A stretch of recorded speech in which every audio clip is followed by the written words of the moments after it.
कल्पसिद्धिप्रदायकाय अगणितगुणशीलतत्त्वप्रदर्शकाय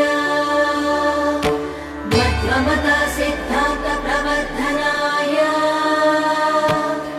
परमगुरु श्रीगुरुराघवेन्द्राय नमः।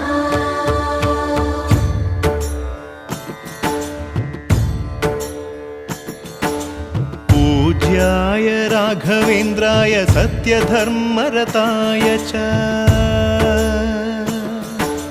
भजतां कल्पवृक्षाय नमतां कामधेनवे। ಧರ್ಮದ ದೀಪ ಹಚ್ಚುವ ಶಾಂತಿಯ ಬೆಳಕ ಚೆಲ್ಲುವ ಜ್ಞಾನದ ದೀಪ ಹಚ್ಚುವ ಲೋಕವ ನೀನೆ ನಡೆಸುವ ಪುಂಗೆಯ ತೀರದ ಯತಿವರ ನಿನ್ನದೆ ಸ್ಮರ